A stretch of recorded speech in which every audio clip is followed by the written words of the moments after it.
प्रिय साथियों, मृत्यु के बाद, मौत के बाद, लाइफ आफ्टर डेथ के बाद क्या होता है? क्या हम जीवित रहते हैं या नेचर के फिजिकल वर्ल्ड में, निर्जीव जगत में मिल जाते हैं? इस मैटर वर्ल्ड में गुम हो जाते हैं। ये फिलॉसफी का एक बहुत गहरा क्वेश्चन है, जिसको आज हम सिर्फ थ्योरी या फिलॉसफी के लेवल पे ही देखते हैं, ना कि किसी साइंटिफिक क्राइटेरिया से इसको प्रूव किया जा रहा है या जा सकता है अभी तक।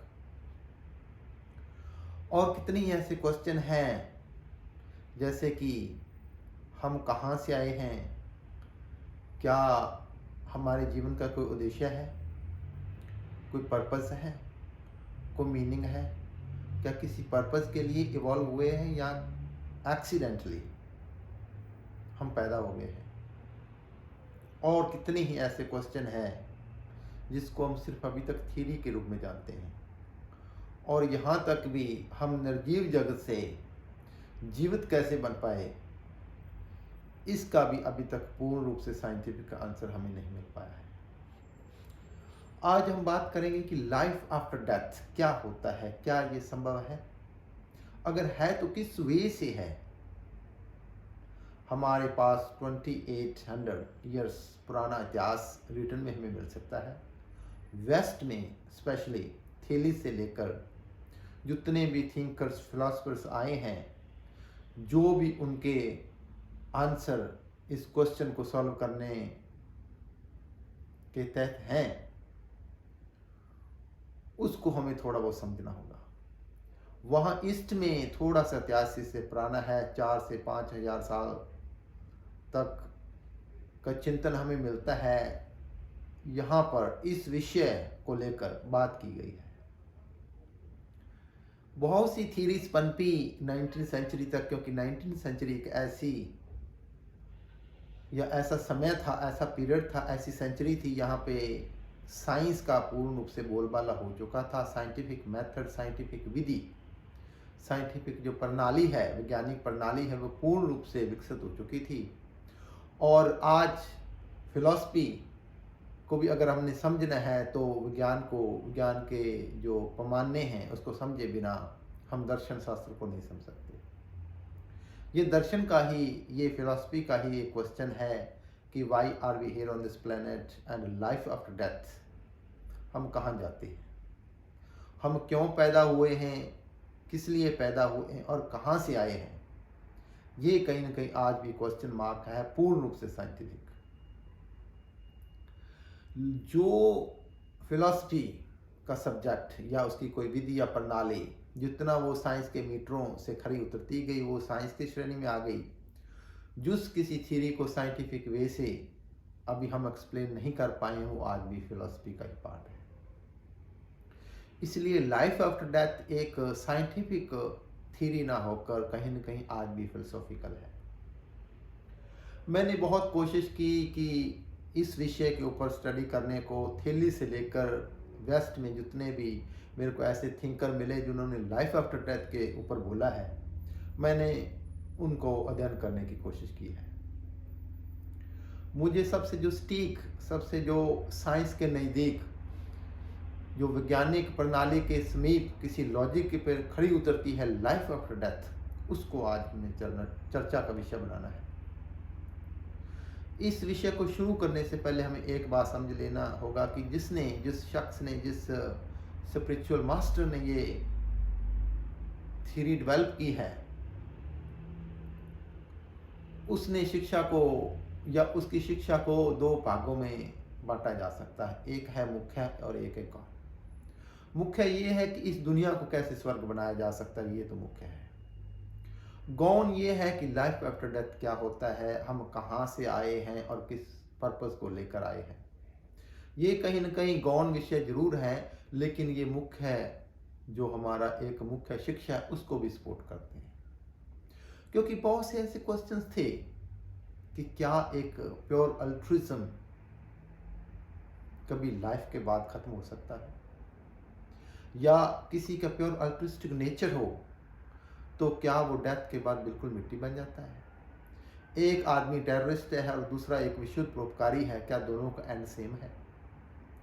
क्या एक आदमी विकास का साथी बनता है और एक विनाश का साथी बनता है, क्या दोनों का अंतिम पड़ाव एक ही है? क्या एक आदमी इस दुनिया में सच्चा स्वर्ग पैदा करता है अपने विशुद्ध परोपकारी भावों द्वारा, और वहीं पे एक नार्सिसिस्ट, एक स्वार्थी आदमी, एक ईगो सेंटर्ड और फुल ऑफ लस्ट आदमी, सत्ता की भूख रखने वाला, दुनिया का शोषण करता है, क्या दोनों का एंड एक ही होगा? इस विषय को लेकर बहुत से थिंकरों ने अपनी अपनी स्पेकुलेशन की है, और आज हमने जो बात करनी है जिस थ्योरी की, वो आज तक की सबसे मोस्ट इवॉल्व थ्योरी मानी जाती है, और वो इसलिए मानी जाती है, दो पहलू हैं। एक तो वो साइंस के जो लॉजिक या उसकी जो प्रणाली उसके बिल्कुल समीप है, पूर्ण रूप से समीप नहीं है लेकिन मैक्सिमम लेवल पे समीप है। दूसरा, जिस थ्योरी को डेवलप करने वाले ये शख्स थे उसके अंदर हाईएस्ट वैल्यूज इवॉल्व हुई है, जिसको हम देव जीवनदारी कहते हैं, देव आत्मा कहते हैं, सत्य और शुभ का पूर्ण अनुराग कहते हैं। इसके अलावा हमारे पास और आज की डेट में इस थ्योरी का कोई भी साइंटिफिक बैकग्राउंड नहीं है। ये ठीक है कि ये थ्योरी हमें आशावादी भी बनाती है, हमें विशुद्ध परोपकारी की तरफ भी ले जाती है, हमें कहीं न कहीं ये गम नहीं होता कि हम मरने के बाद पूर्ण रूप से निर्जीव जगत में शामिल हो जाएंगे। आज से 1 सेंचुरी पहले कुछ थिंकर्स का ऐसा या कुछ प्रचारकों का ऐसा मानना था कि साइंस जितनी भी डेवलप हो चुकी है या होगी, वो हमारे जो धार्मिक फिलॉसफी पनपी है उसको कभी टच नहीं कर पाएगी, उससे ऊपर नहीं निकल पाएगी। जैसे ही हम इस सेंचुरी में एंटर हुए, सिर्फ वही थिंकर नहीं जिन्होंने ये बात कही थी, बल्कि हर एक बच्चे ने भी इसको समझ लिया कि वो जो साइंस की प्रणाली थी, जो साइंस का एक सिस्टम है, वो कहीं न कहीं धार्मिक भावनाओं को भी ख़त्म करता हुआ आगे बढ़ गया। नई टेक्नोलॉजी ने, नई शिक्षा ने, नए लॉजिक ने, नए एक ऐसे है एक सिस्टम था जिसमें एक साइंटिफिक प्रणाली के विकास के साथ साथ ये विचार आगे बढ़ता गया। वही थिंकरों ने ये कहना भी शुरू कर दिया कि ये ठीक है, साइंस का बहुत बोलबाला है, साइंस बहुत आगे बढ़ गई है, लेकिन हमारे धार्मिक विश्वास भी, हमारी धार्मिक फिलॉसफी भी एक प्रकार की साइंस ही है। उन्होंने इसको अपने अपने धर्मों के हिसाब से उसको नाम रख लिए।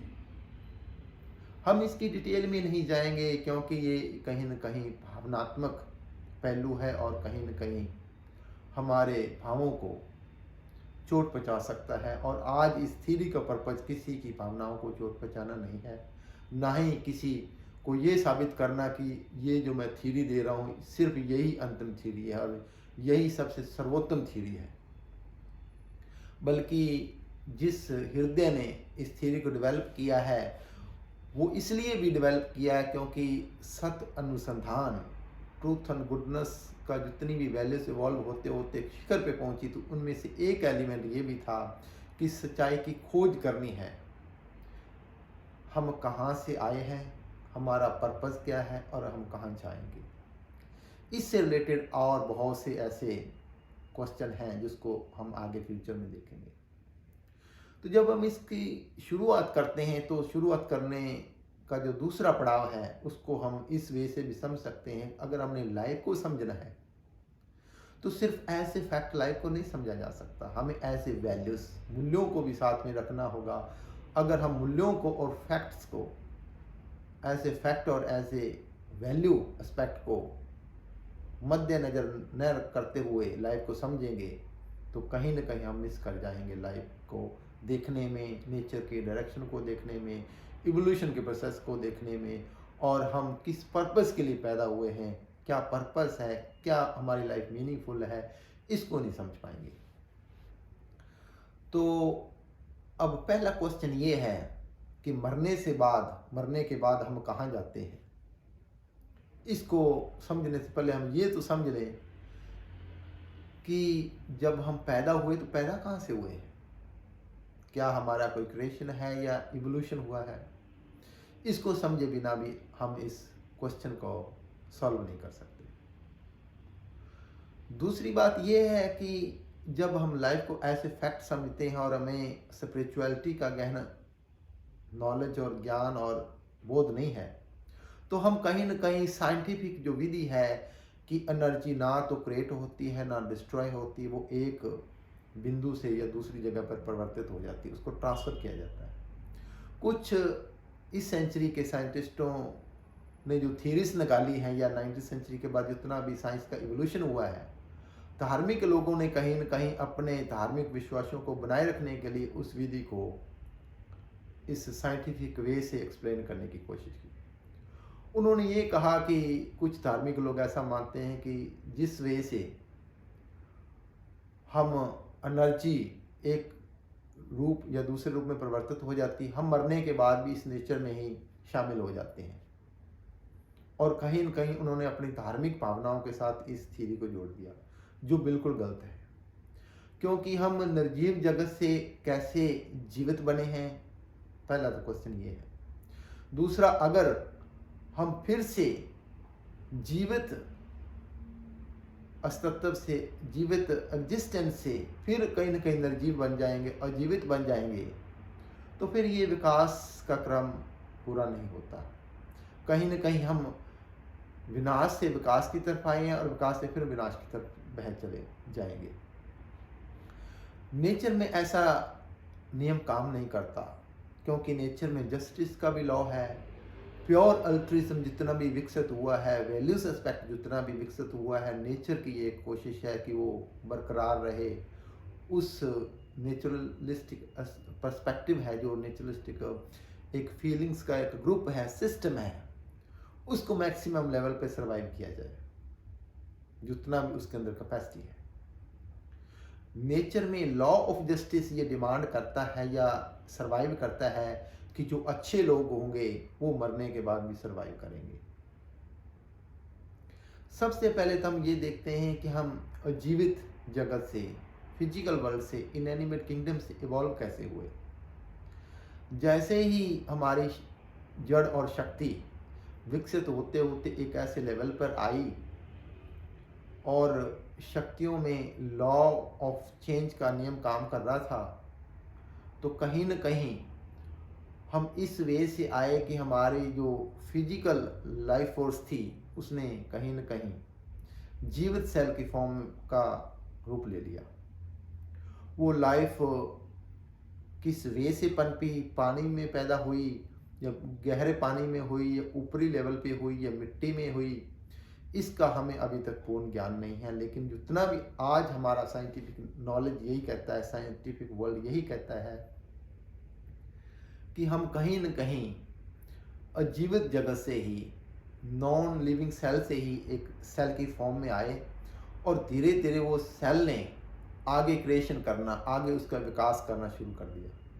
हम सिंगल सेल से बहु सेल बनते गए, धीरे धीरे जैसे वनस्पति जगत का, पेड़ पौधों का विकास होता गया और वहीं पर पशुओं का विकास होता हुआ आगे हम मनुष्य की फॉर्म में विकसित हो गए। और मनुष्यों में भी आगे कुछ सात्विक जीवनधारी बन गए और कुछ स्वार्थी लोग पैदा हो गए।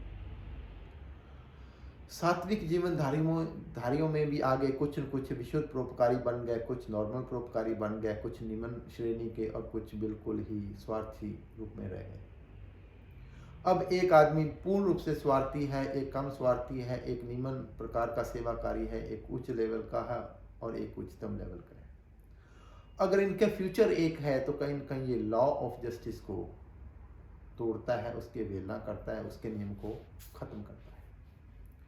नेचर में एक लॉ काम करता है कि जो एग्जिस्टेंस ज़्यादा मेल स्थापन करता है, दूसरों के लिए परम शांति और एकता लाता है, दूसरों के विकास में बेहतरी लाता है, उसको बेटर बनाता है, किसी भी एग्जिस्टेंस को लेकर उसका सरवाइव करना मैक्सिमम लेवल पर पॉसिबल हो सकता है।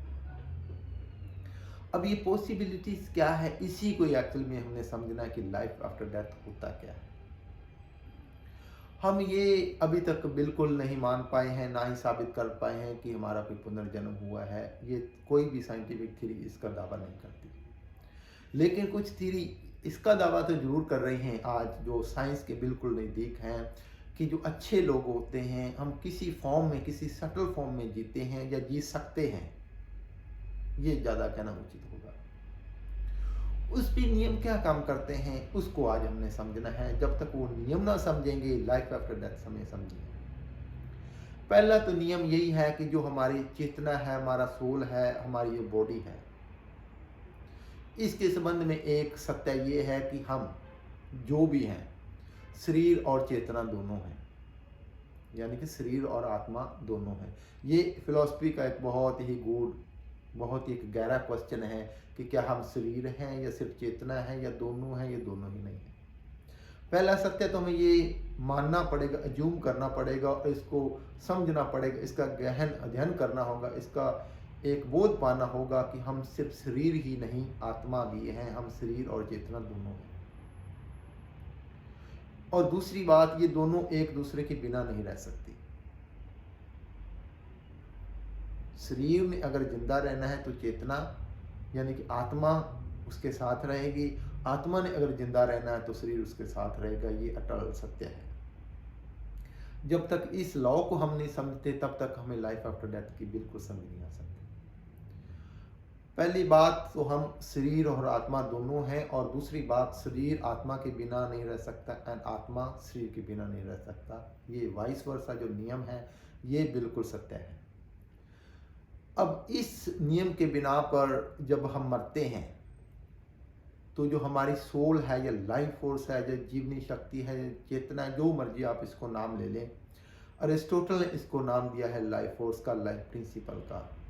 वहाँ ईस्ट के अंदर दिवात्मा ने इसको नाम दिया है जीवनी शक्ति का, आत्मा का, लाइफ फोर्स का। हम ज़्यादा गहराई में नहीं जाते फिलोसफर्स की, वरना हम जो आज जिस विषय पे डिस्कस करेंगे उससे काफ़ी छूट या दूर चले जाएंगे। आत्मा शरीर के बिना नहीं रह सकता एंड वाइस वर्स। इसका मीनिंग, इसका मतलब, इसका अर्थ बिल्कुल साफ है कि मरने के बाद जो हमारी लाइफ फोर्स है उसको हमें समझना होगा, और उसकी जो एक प्रॉपर्टी है, उसका जो एक गठन प्राप्त रूप है, उसको समझना होगा कि क्या जब हम पैदा हुए थे पेरेंट्स के सेल से, क्या हमारी लाइफ फोर्स ने हमारी बॉडी का निर्माण किया था? क्या मरने के बाद लाइफ फोर्स में जो आत्मा है या जीवनी शक्ति, उसके अंदर कोई ऐसी प्रॉपर्टी है, ऐसा कुछ गुण है कि वो मरने के बाद दोबारा से सूक्ष्म रूप त्याग कर ले? क्योंकि शरीर और आत्मा का संबंध बिल्कुल समीप है, एक दूसरे के बिना रह नहीं सकते। तो पहला तो अब क्वेश्चन ये है कि क्या आत्मा की जो निर्माणकारी शक्ति है उसके अंदर क्या ऐसा कोई गुण है कि वो मरने के बाद हमारी जो लाइफ फोर्स है, आत्मा है, वो सूक्ष्म शरीर धारण कर सके? दूसरी बात, क्या हमारे इस स्थूल शरीर में, इस जो हमारे को ये शरीर दिखता है, जो मैटर का बना हुआ शरीर जो हमें दिखता है, जिसके अंदर मैटर्स के एलिमेंट्स हैं, कई एलिमेंट्स से ये बना हुआ शरीर है, क्या इसके अंदर कोई ऐसी प्रॉपर्टी है, ऐसे गुण हैं, ऐसा उसका स्वभाव है कि उसके अंदर सूक्ष्म कण अवेलेबल हो? लाइफ आफ्टर डेथ का सर्वाइवल इसी नियम के ऊपर काम करेगा कि हमारी आत्मा में निर्माणकारी शक्ति भी होनी चाहिए, उसकी गठन में एक ऐसी प्रॉपर्टी होनी चाहिए, ऐसा एक गुण होना चाहिए कि वो मरने के बाद एक सूक्ष्म शरीर धारण कर सके। और दूसरा नियम ये कहता है कि हमारी स्थूल बॉडी में सूक्ष्म कण अवेलेबल होने चाहिए। अब आत्मा की ये प्रॉपर्टी, निर्माणकारी शक्ति बढ़ती कैसे है, ये दूसरा क्वेश्चन आगे पैदा होगा। आत्मा की जो निर्माणकारी शक्ति है वो नेचर के लॉ ऑफ चेंज के अधीन है, और नेचर के लॉ ऑफ अधीन के साथ साथ नेचर में जस्टिस का, इवोल्यूशन का भी एक लॉ काम करता है, एक हार्मनी, पीस और यूनिटी का भी लॉ काम करता है। वो एक वैल्यू एस्पेक्ट है जो हमसे ये डिमांड करता है कि अगर आत्मा की निर्माणकारी शक्ति को बढ़ाना है, उसकी एक प्रॉपर्टी को बढ़ाना है, अगर आत्मा की जीवनी शक्ति को बढ़ाना है, आत्मा की एक विकासकारी शक्ति को, निर्माणकारी शक्ति को बढ़ाना है, तो उसके लिए हमें हमारे अंदर ऐसी भावनाएं पैदा करनी होंगी, ऐसी उच्च सात्विक भावनाएं पैदा करनी होंगी, ऐसी विशुद्ध परोपकारी भावनाएं पैदा करनी होंगी जो आत्मा की खुराक है, जो आत्मा को बढ़ाती है, जो जीवनी शक्ति को बल देती है, जिससे उसकी निर्माणकारी शक्ति, उसकी विकासकारी शक्ति बढ़ती है। और बढ़ते बढ़ते या तो वो और बढ़ती जाएगी या पतन की तरफ बढ़ती जाएगी, according to the law of change, परिवर्तन का नियम। हम हर क्षण बदल रहे हैं, या पहले से बेटर या वर्स, ये भी नेचर का नियम काम करता है। अब ये तो सिर्फ ये दो बातों को लेकर ही आगे हमारी सारी डिस्कशन होनी है। अब थोड़े से हम ये क्वेश्चन लेते हैं कि अगर हमारी निर्माणकारी शक्ति के अंदर ऐसी प्रॉपर्टी है, ऐसी निर्माणकारी शक्ति में एक कैपेसिटी है, ऐसा गुण है, वो मरने के बाद सूक्ष्म रूप बना सकती है, और हमारे शरीर में भी सूक्ष्म कण अवेलेबल है, तो क्या इसके बाद हम सरवाइव कर पाएंगे? हमारे सूक्ष्म रूप बन पाएगा? क्या मरने के बाद हम जीवित रह सकेंगे? अगर यस तो क्या, नो तो वो क्या? यहाँ पे सारी आकर एक कहानी शुरू होती है लाइफ आफ्टर डेथ। हमारी आत्मा में भले ही कितने विशुद्ध परोपकारी शक्तियाँ हों, सात्विक भाव हो, श्रद्धा हो, शुक्रगुजारी हो, ग्रेटिट्यूड हो, कंपैशन हो, प्योरिटी हो, ऑनेस्टी हो, इंटेग्रिटी हो, पायसनेस हो, किसी भी लेवल का कोई भी करुणा का भाव हो, किसी प्रकार की भी कोई काइंडनेस है हो, जो आत्मा की खुराक है, हमारी जीवनी शक्ति की खुराक है, उसकी निर्माणकारी शक्ति और उसकी विकासकारी शक्ति को बढ़ा रही है। हमें हमारी आत्मा पहले से मजबूत बन रही है, पहले से बेहतर बन रही है, विकासकारी बन रही है,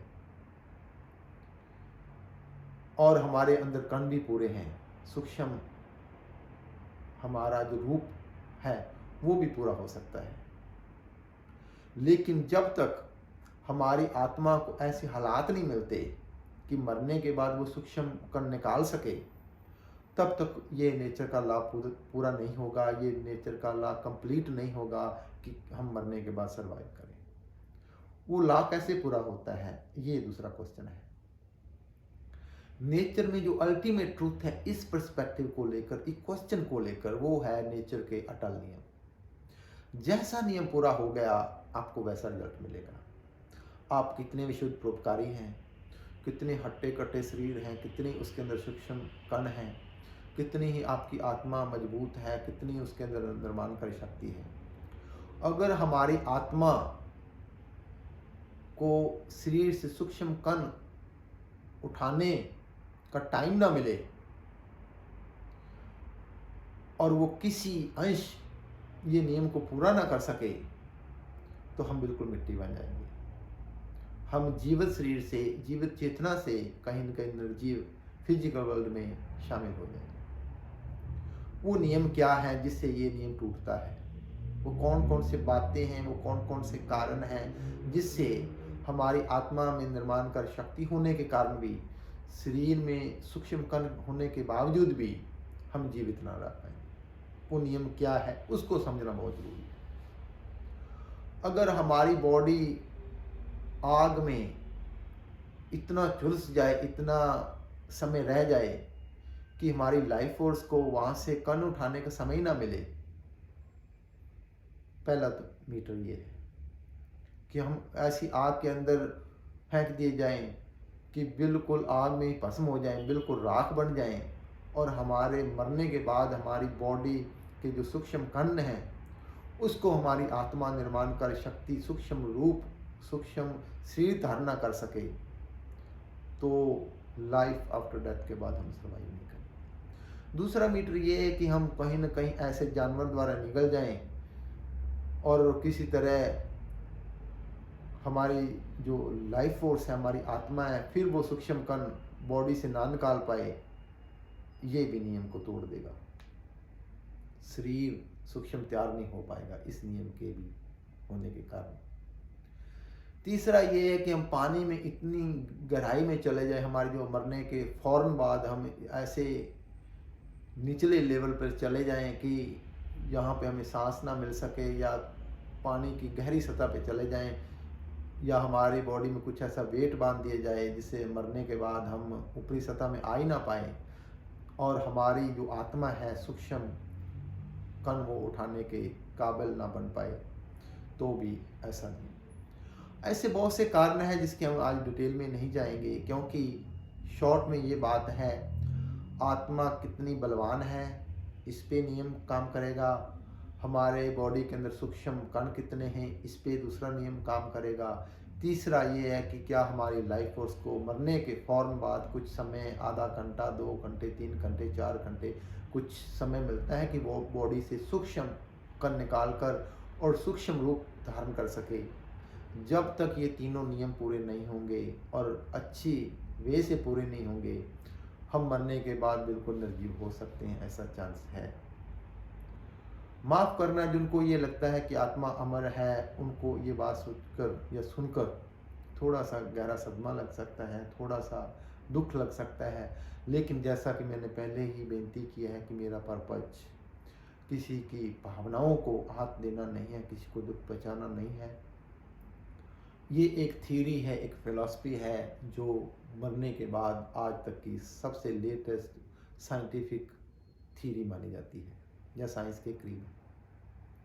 अब हम कुछ क्वेश्चन लेंगे ताकि इस पहलू में, इस विषय में इसको विस्तार से समझ सकें कि कौन कौन से वो सात्विक विशुद्ध परोपकारी भावनाएं हैं जिससे हमारी आत्मा की निर्माण कर शक्ति बढ़ती है, कौन सा वो आत्मज्ञान और आत्मबोध है जिससे हमारी आत्मा की निर्माण कर शक्ति बढ़ती है, कौन से हमारे अंदर अनुराग होने चाहिए, हाईएस्ट वैल्यूज़ के प्रति आकर्षण होना चाहिए, एक अनुराग प्रेम होना चाहिए, उच्च मूल्यों के प्रति एक इश्क होना चाहिए जिससे हमारी आत्मा की निर्माण कर शक्ति बढ़ सके। वहीं पे दूसरी तरफ हमारे अंदर जो सूक्ष्म सेल हैं, कण हैं, वो कैसे विद्यमान रह सकते हैं, हमें कौन कौन सी ऐसी गतियाँ करना चाहिए कि हमारे मरने के बाद भी हमारे बॉडी में सूक्ष्म कण रहें और आत्मा की जो निर्माणकारी शक्ति है, विकासकारी शक्ति है, वो उन सूक्ष्म कणों को इकट्ठा कर सके। ऐसे कुछ क्वेश्चन लेते हैं। पहला क्वेश्चन तो ये है कि आत्मा की निर्माणकारी शक्ति की रक्षा और उन्नति कैसे होती है। हम इसका आंसर दे चुके हैं। इसका आंसर बिल्कुल सिंपल है कि उच्च भावनाओं से आत्मा पहले से बेटर बनती है और नीच भावों से, स्वार्थ से, हंग से, इगोइस्टिक नेचर से, लस्टफुल नेचर से, सत्ता की भूख से, जितनी भी हमारे निम्न या नीच लेवल की भावनाएं हैं, उससे आत्मा का बल कम होता है, आत्मा कमज़ोर बनती है। और उच्च भावनाओं से, नेचर के किसी भी एग्जिस्टेंस को उच्च भावनाओं से जब हम बेटर बनाते हैं तो ये हमारे आत्मा की निर्माणकारी शक्ति की रक्षा और उन्नति के नियम पूरे होते हैं। दूसरा ये है कि किस प्रकार की प्रतिकूल घटनाओं के उपस्थित होने पर मनुष्य हमेशा के लिए खत्म हो सकता है। जैसा कि हमने डिस्कस कर दिया कि आत्मा को, निर्माणकारी शक्ति को, हमारे जो जीवनी शक्ति है, लाइफ फोर्स है, अगर उसको मरने के फौरन बाद इतना भी समय ना मिले कि वो उसके सूक्ष्म कण उठा सकें बॉडी के, तो हम मरने के बाद बिल्कुल मिट्टी हो जाते हैं। या हमारा किसी ऐसे एटम बम से हमारे शरीर टुकड़े टुकड़े हो चुका है और बहुत दूर तक फैल चुका है और हमारी लाइफ फोर्स को वहाँ से सेल उठाने में बड़ी तकलीफ़ हो रही है, तो कहीं ना कहीं हमारे पूर्ण रूप से ख़त्म हो जाने के चांसेस हैं। तीसरा क्वेश्चन ये है, स्वाभाविक मृत्यु के उपस्थित होने पर सूक्ष्म शरीर के भली भांति निर्माण होने और कई प्रकार के विघ्नों से सुरक्षित रखने के लिए अंतिम समय क्या क्या नियमों का हमें ख्याल रखना होगा। इसका सिंपल आंसर ये है कि हमारे आउटर और इनर दोनों तरफ से सफाई होनी चाहिए।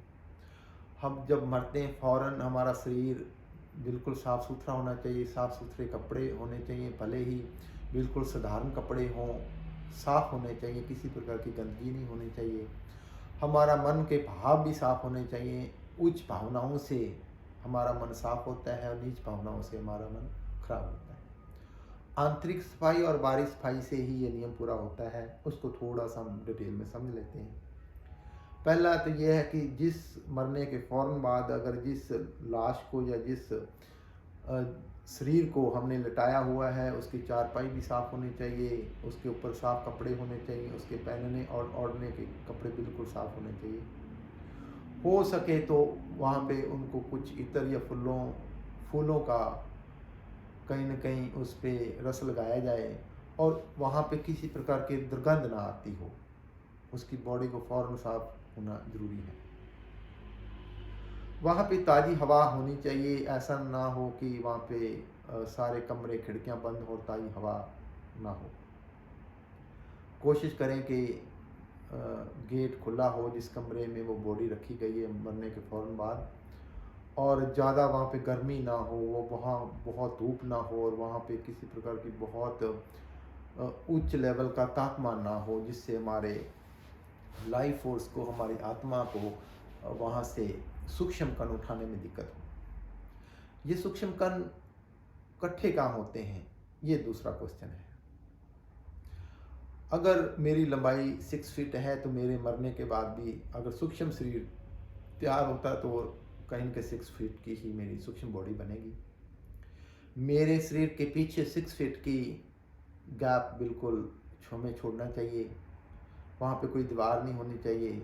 मेरे शरीर के पीछे जितनी मेरी लंबाई है कम से कम उतना एरिया हमें बिल्कुल छोड़ना है और कोशिश हो वहाँ पे कोई सी प्रकार का आना जाना ना हो और हो सके तो वहाँ पे फूल बिछाए जाएं, हो सके तो वहाँ पे किसी प्रकार की बारिश ना हो, वहाँ पे किसी प्रकार की बहुत ज़्यादा धूप ना हो, किसी प्रकार की वहाँ पे दुर्गंध ना आए, किसी प्रकार की तेज़ आवाज़ ना हो, बहुत ज़्यादा बारिश की जैसे हम बात कर ही चुके हैं वहाँ पे ऐसा कुछ भी ना हो, किसी प्रकार का वहाँ पे तेज़ रुदन ना हो। कोशिश करें कि किसी प्रकार का रुदन ना हो और बहुत ज़्यादा कोई तेज़ी से कोई म्यूज़िक ना बजाया जाए। उसके लेफ़्ट और राइट साइड भी हो सके तो बिल्कुल साफ़ सुथरी जगह रखनी चाहिए। और ये शुरुआत कहाँ से होती है, ये हमारे जो बॉडी के एक किनारा है जिसको हम पैर बोलते हैं, वहाँ से आत्मा हमारी लाइफ और शुरू करती है सूक्ष्म सेल निकाल कर और सिर की तरफ उसको इकट्ठे करती जाती है।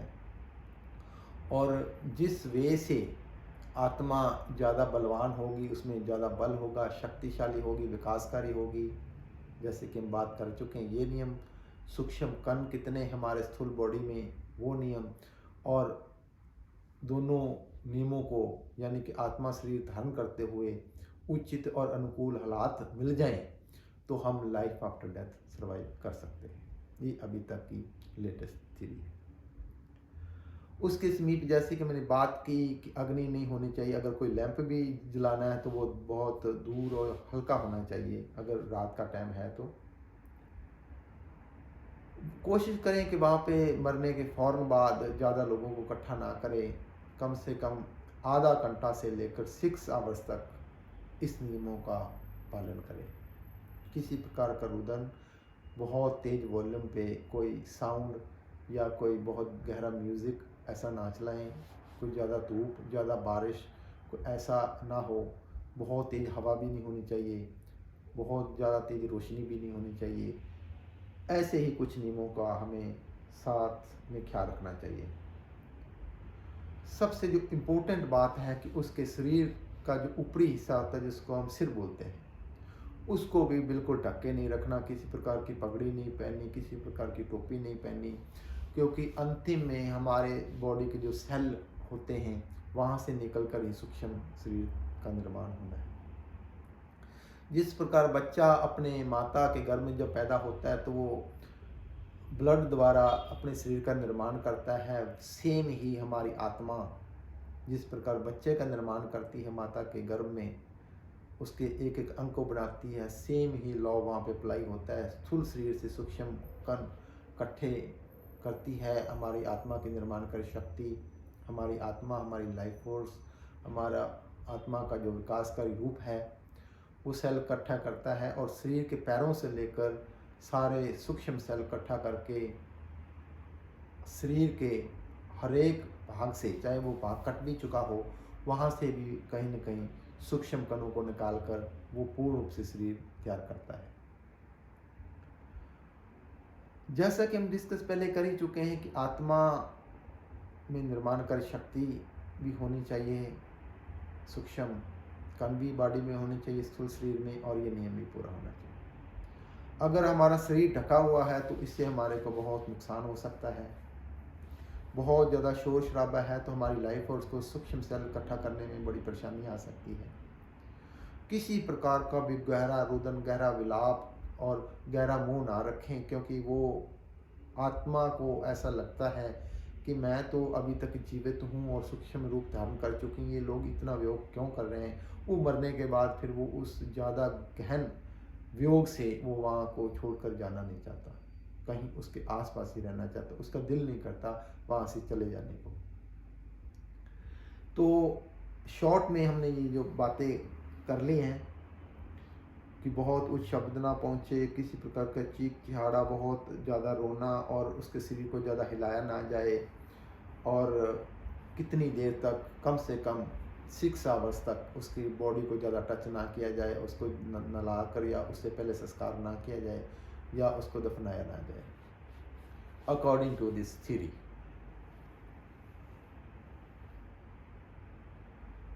अब दूसरी बात यह है कि एक आदमी स्वार्थी है, एक आदमी परोपकारी है, एक आदमी विशुद्ध परोपकारी है। क्या मरने के बाद सभी एक ही जगह जाते हैं? आंसर ये है कि law of justice, law of harmony, law of peace and unity ये एक डिमांड करता है कि जैसा हमारा शरीर होगा सूक्ष्म, जैसे ही हमारी आत्मा की निर्माणकारी शक्ति है, यानी कि सूक्ष्म शरीर किस पे डिपेंडेंट है, किस पे निर्भर है? आत्मा में उच्च भावनाओं द्वारा, विशुद्ध परोपकारी भावनाओं द्वारा आत्मा स्ट्रॉन्ग कितना है, आत्मा विकासकारी कितना है, आत्मा कितना ज़्यादा विकसित फॉर्म में है, उसने किस प्रकार का सूक्ष्म रूप धारण किया है, कौन कौन से उसके अंग बन गए हैं, उससे उसके हिसाब से एक नेचर में लॉ पैदा होता है कि हमारी जैसी प्रकृति होगी हम वहाँ पे चले जाएंगे। नेचर में उच्च लोग भी अनगिनत हैं और नीच लोग भी काफ़ी हैं। सबसे घटिया लोग हैं अधम लोग। यहाँ पे बहुत ज़्यादा स्वार्थी लोग रहते हैं, वो इसी दुनिया के अंदर है, कहीं ना कहीं एग्जिस्ट करता है। वो कहीं ना कहीं बहुत, जिनको सत्ता की बहुत ज़्यादा भूख है, जिनको मैटर इकट्ठा करने की बहुत ज़्यादा भूख है, जिनको ये लगता है कि ये दुनिया मेरे लिए बनी है और मेरे इशारों से चलती है, जिसको ये लगे कि ये दुनिया मेरे बिना चल नहीं सकती और उसने सारी ज़िंदगी स्वार्थ से भरकर दूसरों का शोषण किया हो, वो अधम लोग से ऊपर जाने के उसके चांसेस बहुत कम होते हैं। और वो कहीं न कहीं इसी दुनिया में, वो सूक्ष्म रूप में वो अधम लोग सर्वाइव करता है, और वो यहाँ पे नीच जीवनधारी होंगे, यहाँ पे मांसाहार होगा या बहुत घटिया कुकर्म होंगे, वहाँ के सूक्ष्म कण जो उठते हैं उनको खाकर वो जिंदा रहते हैं, अकॉर्डिंग टू दिस थ्योरी। इस लोक से ऊपर चले जाएं तो हमें पहला लोक और दूसरा लोक मिलता है। वहाँ से जो भी आदमी वहाँ पे जाते हैं वो अधम लोक से तो अच्छे होते हैं, लेकिन उनका भी वहाँ पे फर्दर विकास होना बहुत डिफ़िकल्ट होता है, मुश्किल होता है। कम से कम जो तीसरी श्रेणी के लोग होंगे, जो मोटी मोटी बुराइयों से बच चुके हैं, मोटी मीठी मिथ्या विश्वासियों से बच चुके हैं, उनका साइंटिफिक टेम्पर हो गया है डेवलप, वो साइंस के क्राइटेरिया से बाहर नहीं जाते और बहुत ज़्यादा कट्टर नहीं है और बहुत ज़्यादा अटैच नहीं है, जिनको धन का बहुत ज़्यादा लोभ नहीं है, वो पैसों को देखकर उस पर मरने को तैयार ना हो गए हों, वो वहाँ पे लोग पहुँच जाते हैं। जिसको किसी प्रकार की धन, पदार्थ या संपत्ति से ज़्यादा अनुराग नहीं है और सेक्स की लास्ट शिखर पे नहीं पहुँच गई है जिसकी, और नशों के प्रति जिसकी लालसा पूर्ण रूप से बढ़ नहीं गई है, और वो किसी संबंधी के प्रति पूर्ण रूप से मोह नहीं डेवलप हो चुका, वो कहीं ना कहीं तीसरी श्रेणी में जा बसता है। इसके ऊपर की श्रेणियाँ अनलिमिटेड हैं, अनगिनत हैं। जैसा हमारा जीवन होगा वहाँ पे हम पहुँच जाएंगे। तीसरी श्रेणी से ऊपर जितने भी लोग हैं उसका आगे आगे धीरे उन लोगों का विकास हो सकता है, वो तीसरी से चौथी जा सकते हैं, चौथी से पाँचवीं अनलिमिटेड। जैसे जैसे वहाँ पे भी हम विशुद्ध परोपकारी बनते जाएंगे, वहाँ पे कोई धर्मराज नहीं है, कोई सजा देने वाला नहीं है, कोई स्वर्ग नहीं है, कोई नर्क नहीं है। हमारा जीवन का जैसा जीवन होगा हम उस लोक में वैसे पहुँच जाएंगे। लेकिन तीसरे लोक से ऊपर या तीसरे लोक में जाते हैं, वहाँ पे हमारे फर्दर विकास के लिए, वहाँ आगे विकसित होने के हमारे को चांस मिल सकते हैं, अपॉर्चुनिटी मिल सकती है, वहाँ पे हमें हालात मिल सकते हैं। अब अगला क्वेश्चन ये है कि क्या जो बच्चे होते हैं वो मर जाते हैं, मरने के एक वीक बाद या कुछ दिन बाद मर जाते हैं, उनकी आत्मा की निर्माण कर शक्ति कैसे पता लगे? उनकी तो स्थूल जो बॉडी है उसके अंदर सूक्ष्म कण भी इतने अवेलेबल नहीं होते, वो कैसे सरवाइव करते हैं? अगर कुछ वीक का भी बच्चा नहीं है और उसके आत्मा की निर्माणकारी शक्ति के रूप में उसको पूर्वजों से अच्छे बीज नहीं मिले, एंसेस्टर प्रॉपर्टीज नहीं मिली, अच्छी वैल्यूज़ के बीज नहीं आए, और उसकी बॉडी इतनी नाजुक है कि उसके अंदर से आत्मा सूक्ष्म सेल ना निकाल पाए, तो वो भी पूर्ण रूप से मिट्टी बन जाता है।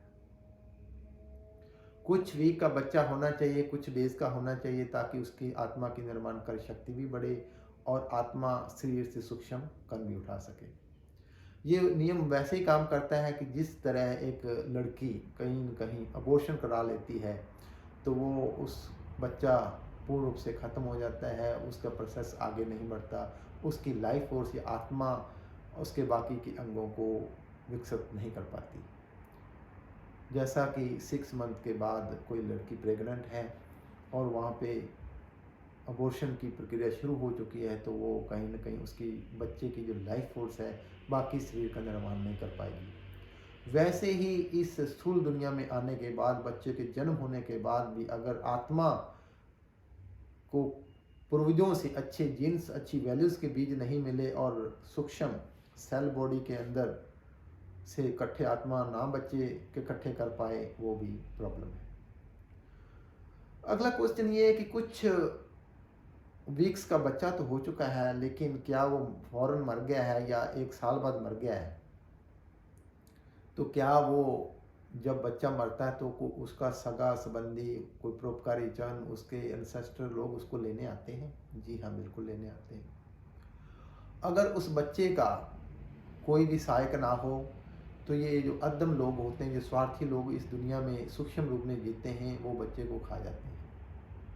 या अदम लोग से जो ऊपर पहली और दूसरी श्रेणी के लोग हैं, यहाँ पे हिंसक जानवर हैं, हिंसक पेड़ पौधे हैं, हिंसक इंसान हैं, जो भी हिंसक हैं, वो या तो अदम लोक में या पहली श्रेणी में या दूसरी श्रेणी में जाता है। ऐसे तीनों लोकों में जो पूर्ण रूप से स्वार्थी होगा, जो पूर्ण रूप से लस्टफुल नेचर रखता होगा, जो पूर्ण रूप से दूसरों के साथ अटैच्ड है, चाहे वो किसी पर्सन के प्रति, चाहे प्रॉपर्टी के प्रति, और चाहे किसी प्रकार के नशे का इतना अनुरागी बन चुका है कि नशों के बिना रह ना सके, वो ये तीनों लोगों, अदम लोग, पहली श्रेणी और दूसरी श्रेणी, सिर्फ यही रह जाता है, इससे ऊपर नहीं जा सकता। जो बच्चा सूक्ष्म शरीर धारण कर चुका है, उसको लेने उसके पूर्वज ना आए तो कहीं न कहीं अदम लोग, पहली श्रेणी, दूसरी श्रेणी के लोग भी उसको नुकसान पहुंचा सकते हैं। अगला क्वेश्चन ये है कि अगर हमारे पूर्वज वहाँ पे सरवाइव ना करें, किसी रूप से वो ख़त्म हो चुके हैं, हमारा कोई भी सगा संबंधी ना रहे, हालांकि ऐसे चांसेस बहुत कम हैं, तो फिर क्या होता है? वहाँ पे क्या हिंसक जानवर हमें फौरन खा जाएंगे, या कोई हिंसक आत्माएं या स्वार्थी लोग अपना भोजन का हमको शिकार बना जाएंगे? तो वहाँ पे नेचर में भी एक ऐसा नियम काम करता है कि जो परोपकारी लोग हैं, जो विशुद्ध परोपकारी लोग हैं, वो उन बच्चों की, उन निम्न श्रेणियों के जो हिंसक लोग हैं या जानवर हैं या पेड़ पौधे, उससे उसकी रक्षा करते हैं। हमारा शरीर जितना स्ट्रांग होगा, सूक्ष्म, और हमें हमारे उच्च धर्म संबंधी या उच्च पारिवारिक जन या कोई भी परोपकारी लोग जो सर्वाइव करते हैं, जो इस डिपार्टमेंट में काम करते हैं, जो लोगों की सेवा करते हैं, वो हमारी रक्षा करते हैं और हम अपनी रक्षा के अनुसार इस लोक से विदा होकर निम्न श्रेणियों में जाते हैं। ये यात्रा कोई 100 ईयर्स से कम की नहीं है, ये मोर देन 100 ईयर्स की यात्रा होती है, चाहे कोई अधम लोक है, चाहे पहली श्रेणी है, चाहे दूसरी श्रेणी है। हम तीसरी श्रेणी है, इससे ऊपर के जितने भी लोक हैं या श्रेणियां हैं, वहाँ पर हमारी उम्र कई 100 ईयर्स हो सकती है, 1000 ईयर्स भी हो सकती है। हमारी आत्मा जितनी विशुद्ध परोपकारी बनती जाएगी, जितने हमारे अंदर सेवाकारी भावनाएं पैदा होती जाएंगी, आगे नेचर के नियम पैदा होते जाएंगे, नेचर के विकासकारी भाग का अपहरण हमारा कम होता जाएगा, उतना ही हम आगे बढ़ते जाएंगे। ये नियम यहाँ पे भी काम करते हैं, वहाँ पे भी काम करते हैं। चाहे कोई इस दुनिया में है, चाहे उस दुनिया में है, बिना विशुद्ध परोपकारी के हमारी आत्मा का विकास नहीं हो सकता। पूर्ण रूप से आत्मज्ञान और आत्मबोध के बिना हमारा फर्दर विकास नहीं हो सकता। उच्चतम मूल्यों के प्रति अनुराग और आकर्षण के बिना हमारा फर्दर विकास नहीं हो सकता। विशुद्ध परोपकारी भावनाओं को परस्पर आगे बढ़ाते हुए अगर नियम पूरे नहीं होते तो हम हमेशा के लिए सर्वाइव नहीं कर पाएंगे। ये ज्ञान एक दावा करता है, चाहे आप हिंदू हो, चाहे सिख हो, चाहे मुस्लिम हो, कोई चाहे ईसाई हो, चाहे आस्तिक हो, चाहे नास्तिक हो, चाहे ज्ञानी हो, चाहे विद्वान हो, चाहे मूर्ख हो, चाहे अनपढ़ हो, आपका इससे कोई लेना देना नहीं। अल्टीमेट ट्रूथ नेचर के लॉ है। पहला लॉ है कि आपकी आत्मा की निर्माणकारी शक्ति कितनी स्ट्रांग है, आत्मा कितनी विकासकारी है, कितनी इवोल्यूशनरी प्रोसेस के अंदर आती है। हमारी बॉडी के अंदर सूक्ष्म कण उठाते हुए कौन से नियम पूरे होते हैं, सारी कहानी, सारा खेल इसी नियम के ऊपर ही बेस्ड है। जैसे जैसे हमारी विशुद्ध परोपकारी सात्विक शक्तियाँ बढ़ती जाएंगी, आत्मा की निर्माणकारी शक्ति बढ़ती जाएगी और आत्मा अनुकूल हालात पाकर सूक्ष्म रूप धारण करके अपनी ही योग्यता के अनुसार एक व दूसरी श्रेणी में चली जाएगी और तीसरी श्रेणी या उससे ऊपर के श्रेणी में किसी अंश नियम पूरे हो जाते हैं तो हमारा फर्दर विकास हो सकता है। फर्दर विकास के हमने नियम ऑलरेडी डिस्कस कर दिए हैं कि विशुद्ध परोपकारी सात्विक शक्तियाँ का लेवल क्या है, आत्मज्ञान और आत्मबोध का लेवल क्या है और हाईएस्ट वैल्यूज के साथ हमारा कितना गहरा अनुराग और आकर्षण है। ये नियम के बेस पर ही हमारा आगे का इवोल्यूशन है। अगला क्वेश्चन ये है कि नेचर में कोई भेदभाव है? कोई किसी धर्म को मानता हो, कोई धर्म को मानता हो, ना मानता हो, गॉड को मानता हो, गॉड को विश्वास ना करता हो, कोई इंसान हो, पशु हो, पेड़ पौधा? जी बिल्कुल नहीं। नेचर में एक ही नियम है, चाहे पेड़ पौधा है, चाहे कोई वृक्ष है, कोई फूल है, कोई भी है, चाहे पशु है, चाहे इंसान है। जो जितना विकासकारी होगा, जितनी विकासकारी शक्तियाँ उसके अंदर है, जितना वो दूसरों के साथ उच्चतम मेल स्थापित कर पाएगा, परम शांति और एकता स्थापित कर पाएगा, दूसरों का विकास कर पाएगा, दूसरों के अधिकारों का हनन नहीं करेगा, वो नेचर के अपने ही अटल नियमों के अनुसार एक व दूसरी श्रेणी में चला जाएगा। कितने ही पेड़ पौधे मनुष्यों से ऊपर चले जाते हैं, कितने ही पशु मनुष्यों के ऊपर ज़्यादा विकसित श्रेणियों में सर्वाइव करते हैं, कितने ही विशुद्ध परोपकारी कम विशुद्ध परोपकारी से ज़्यादा ऊपर की श्रेणी में सर्वाइव करते हैं। तो सबसे पहले हमें ये ख्याल रखना है कि कम से कम हम ऐसे काम ना करें कि इसी दुनिया में जो एक अधम लोग हैं वहाँ पे चले जाएं। अधम लोग में जैसा हम डिस्कस कर चुके हैं कि 4 बातें विशेष हैं। कोई आदमी नशे का पूर्ण रूप से अनुरागी या इश्क ना पैदा कर ले नशों के प्रति, कि वो कहे कि मैं नशे के बिना जीवित ही नहीं रह सकता। कोई इंसान पैसों के प्रति, प्रॉपर्टी के प्रति, धन के प्रति इतना अनुरागी ना हो सके कि उसको लगे कि कोई पैसा जाता है तो उसका हार्ट फेल होता है। किसी आदमी के अंदर इतना मोह किसी के प्रति ना हो, अपने बच्चों के प्रति, पोतों के प्रति, पोतियों के प्रति, किसी रिश्तेदारों के प्रति, कि उसको लगे कि मेरी तो दुनिया ही यही है। और कोई ये सोचे कि मैं लस्टफुल इतना नेचर है कि मेरे को तो इस भाव की संतुष्टि के बिना कोई ज़िंदगी लगती ही नहीं। ये चारों नियमों से हम अदम लोग से ऊपर नहीं जा सकते, लेकिन पहला दूसरा लोग भले ही अदम लोग से बेटर हो, लेकिन वहाँ पे फर्दर विकास के चांसेस बहुत कम हैं। कम से कम इतना कोशिश करें कि मोटे मोटे बुराइयों से, मांसाहार से, नशों से, चोरी से, ठगी से, रिश्वत से, जीव हत्या से बच सकें और मिथ्या विश्वासों से बच सकें। ये बलि की प्रथा, एक दूसरे को नुकसान पहुँचाने की प्रथा, पेड़ पौधों की बलि देने की प्रथा, पशुओं की बलि देने की प्रथा, इससे हम बहुत अच्छे लेवल पे वैसे तो विकसित हो चुके हैं, लेकिन कोई अभी भी किसी प्रकार की इस गतिविधियों में शामिल है तो वो इसका विशेष रूप से ख्याल रखें। ऑलमोस्ट हमने सभी पॉइंट्स डिस्कस कर लिए हैं। फ्यूचर में हम थोड़ा सा इसको डिटेल में देखेंगे कि इसके अलावा और कौन कौन से ऐसे नियम हैं जिनको पूरा करके हम हमेशा के लिए विकासकारी बन सकते हैं, हमेशा के लिए आगे बढ़ सकते हैं, सदा ही इवोल्यूशन के प्रोसेस में रह सकते हैं, एक व दूसरे सूक्ष्म लोक में बढ़िया लेवल पे जा सकते हैं।